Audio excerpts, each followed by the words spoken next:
When Rachel was a little girl, she had a doll that she loved more than anything. The doll was a gift from her grandmother, and it had been passed down through the family for generations. The doll had a porcelain face and long, curly hair. It wore a blue dress and had tiny, delicate hands. Rachel would spend hours playing with the doll, talking to it, and telling it all her secrets. But as Rachel got older, the doll began to scare her. It was always in the same spot in her room, no matter where she moved it. And sometimes, she would swear that she saw the doll's eyes move, following her around the room. One night, Rachel woke up to the sound of something tapping on her window. She sat up in bed, her heart pounding with fear. She saw the doll sitting on her dresser, its tiny hand tapping on the glass. Rachel got out of bed and walked over to the doll. She picked it up and held it in her arms, but she couldn't shake the feeling that the doll was watching her. Suddenly, she heard a noise coming from downstairs. It was a soft, shuffling sound, like someone was moving around the living room. Rachel's parents were out of town, so she knew she was alone in the house. She crept down the stairs, holding the doll tightly in her arms. As she got closer to the living room, she could hear the sound of someone breathing. It was a low, raspy sound, like someone was struggling to catch their breath. Rachel peeked into the living room, and what she saw made her blood run cold. The doll was sitting on the couch, its eyes wide open and its mouth twisted into a grotesque grin. Rachel tried to run, but something was holding her back. She looked down and saw that the doll's tiny hands were wrapped around her ankle, holding her in place. The doll began to speak, its voice a low, raspy whisper. "You're mine now," it said. "You can never leave me." Rachel screamed and kicked at the doll, but it held on tight. She was trapped, with no way to escape. Days went by, and no one heard from Rachel. Her parents came home and searched the house, but they found no trace of their daughter. They assumed she had run away and filed a missing persons report. But the doll knew the truth. It had taken Rachel, and she was never coming back. The doll sat on the couch, its eyes following the movements of anyone who entered the room. And sometimes, if you listen closely, you can hear a soft, raspy whisper coming from the doll. "You're mine now," it says. "You can never leave me."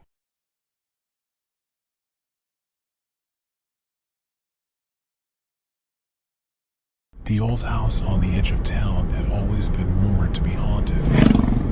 No one had lived there for years, and the windows were boarded up, the paint peeling off the walls.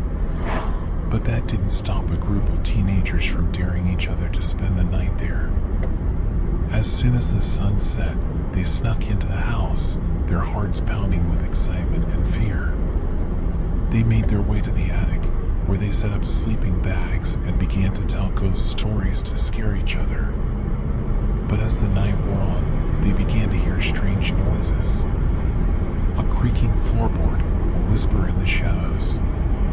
They dismissed it at first, thinking it was just their imagination playing tricks on them. But then they saw it. On the wall, there was a shadow.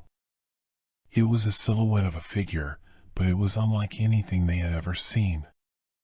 It was twisted and contorted, with long arms and fingers that seemed to stretch out towards them. They tried to ignore it, but the shadows seemed to be growing larger and more defined by the minute. It was as if it was alive, moving and shifting in the flickering candlelight. The teenagers were paralyzed with fear. They couldn't move, couldn't even scream. They could only watch as the shadow grew closer, its twisted fingers almost reaching out to touch them. And then, just as suddenly as it had appeared, the shadow disappeared. The room was quiet again, except for the sound of their ragged breathing. They huddled together, trying to make sense of what they had just seen. But then they heard a voice, a soft whisper in the darkness. "Who dares to disturb my house?" the voice said. The teenagers looked around, but they couldn't see anyone. The voice seemed to be coming from the shadows themselves. "We didn't mean to disturb you," one of them said, his voice trembling. "Too late for apologies," the voice replied. "Now you will pay the price." The teenagers tried to run, but they found themselves trapped in the attic. The door was locked from the outside, and the windows were boarded up. They were trapped with the shadow and the voice in the darkness. For hours they huddled together, waiting for the dawn to come. They could hear the shadow moving around the room, its twisted fingers stretching out towards them. And then, as the first rays of light appeared on the horizon, the shadow disappeared. The door to the attic creaked open, and the teenagers stumbled out into the bright sunlight, shaking and traumatized. They never spoke of the haunted house again, but they could still see the shadow on the wall in their nightmares, reaching out to grab them in the darkness.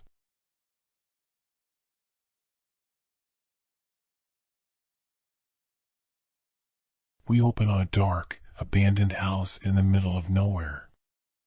It's the middle of the night, and the only light comes from a flickering candle held by our protagonist, Sarah, a young woman in her mid-20s. Sarah walks cautiously through the house, her footsteps echoing through the empty rooms. She's been hired to clean up the house, but there's something off about it. She can't quite put her finger on it. As she's cleaning up one of the rooms, Sarah hears a strange noise coming from the attic. It sounds like someone is walking around up there. She tries to brush it off, but the noise continues. Sarah makes her way up to the attic, the candle flickering in the darkness. She's scared, but she can't ignore the noise any longer. As she climbs the stairs, the noise gets louder and more pronounced. It sounds like someone is pacing back and forth. Sarah reaches the top of the stairs and pushes open the door to the attic. The room is dark, but Sarah can make out a figure in the corner. It's a man, but his features are obscured by the shadows. Sarah asks the man who he is and why he's in the house. But he doesn't respond. He just keeps pacing back and forth. Suddenly, Sarah's candle goes out, plunging the room into complete darkness. Sarah tries to light it again, but it won't light. As she fumbles in the darkness, Sarah feels a cold breeze on the back of her neck. She spins around, but there's no one there. The pacing has stopped. Suddenly, she hears a whisper in her ear. It's a woman's voice, but she can't make out what she's saying. Sarah tries to run, but she's disoriented in the darkness.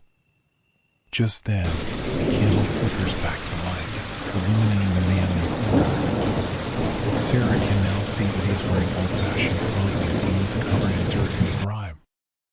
The man finally speaks, telling Sarah that he's been trapped in the house for over a century. He's been waiting for someone to come and release him from his curse. Sarah doesn't believe in curses, but she's too scared to argue. She tries to leave the attic, but the door won't budge. She's trapped with the man. As the night goes on, Sarah hears more and more strange noises. She sees shadows moving in the corners of her vision, and she can feel the cold breath of something unseen on the back of her neck. Finally, at dawn, the door to the attic creaks open on its own. Sarah rushes out of the house and never looks back.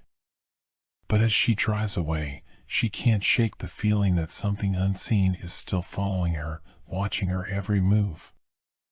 And she knows that she'll never be able to escape the curse of the house.